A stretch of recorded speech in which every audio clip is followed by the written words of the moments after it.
আসসালামু আলাইকুম দর্শক শ্রোতা, আমাদের শরীয়তপুর ফেসবুক পেজে আপনাদের সবাইকে জানাই স্বাগত। দর্শক, এই ভিডিওর মাধ্যমে শরীয়তপুর জেলার কিছু প্রাকৃতিক সৌন্দর্য আপনাদের মাঝে তুলে ধরার চেষ্টা করব। তো সঙ্গেই থাকুন, উপভোগ করুন এবং ভিডিওটি ভালো লাগলে লাইক কমেন্ট শেয়ার করে পাশে থাকবেন। এমন দেশটি কোথাও খুঁজে পাবে না কো তুমি, ও সে সকল দেশের রানী, সে যে আমার জন্মভূমি।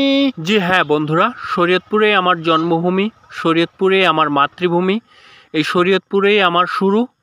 এই শরীয়তপুরের মাটিতেই একদিন মিশে যাবে আমার এই দেহ, কিন্তু শরীয়তপুরের প্রাকৃতিতে মিশে গেছে আমার মন। আমার মতো যারা প্রকৃতির প্রেমী তারা এই ভিডিওর কমেন্ট বক্সে সাড়া দিবেন। জানি না আপনারা বিশ্বাস করবেন কিনা, তবে একটি চিরন্তন সত্য কথা আপনাদের সাথে বলতে চাই। শরীয়তপুরের মাটিতে প্রতিটি মুহূর্ত আমি উপভোগ করার চেষ্টা করি এবং এই প্রাকৃতিক সৌন্দর্যগুলো খুঁজে বেড়াই।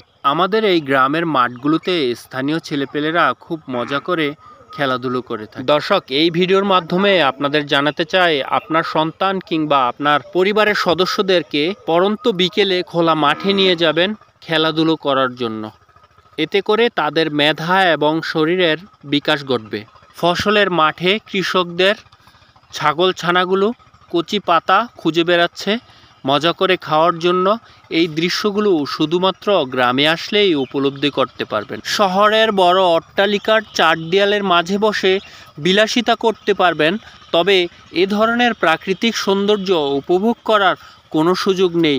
তাই তো আমি বারবার বলে থাকি, যদি আপনি শহরে বসবাস করেন, একটি বার হলেও এই গ্রামে আসবেন, গ্রামের প্রকৃতির সাথে মিশে যাওয়ার চেষ্টা করবেন, আপনি অনেক প্রশান্তি খুঁজে পাবেন। দর্শক, এই ভিডিওর মাধ্যমে আপনাদের আরও বলতে চাই, যারা কারি টাকা খরচ করে বিভিন্ন ট্যুরে ঘুরতে যান তাদের উদ্দেশ্যে বলছি, আপনার ঘরের পাশের যে প্রাকৃতিক সৌন্দর্যগুলো আপনার অন্তরের দুনয়ন ভরিয়া উপভোগ করার চেষ্টা করেন, আপনি স্যাটিসফাই হবেন, নিশ্চিত থাকতে পারেন।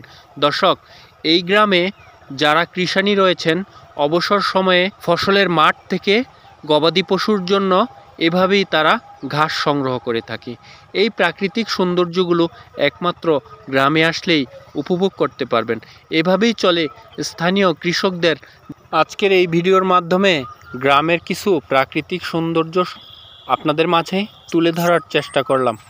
এই প্রাকৃতিক সৌন্দর্যগুলো যদি আপনাদের ভালো লেগে থাকে, তাহলে আপনারা অবশ্যই আমাদের কমেন্ট বক্সের মাধ্যমে উৎসাহিত করবেন।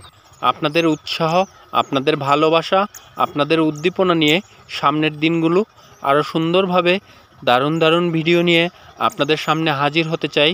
আমি ইমরান খান তাজ। প্রিয় বন্ধুরা, শরীয়তপুর জেলার বিভিন্ন প্রান্তে অনেক ফসলের মাঠ, চারণভূমি, বিভিন্ন চর রয়েছে। এই চরগুলোতে অনেক ফসল উৎপাদিত হয়। প্রিয় ভাই বোন বন্ধুরা, নতুন ভিডিও নিয়ে আবার হাজির হব। টিল দেন ভালো থাকবেন, সুস্থ থাকবেন, নিরাপদে থাকবেন। আল্লাহ হাফেজ।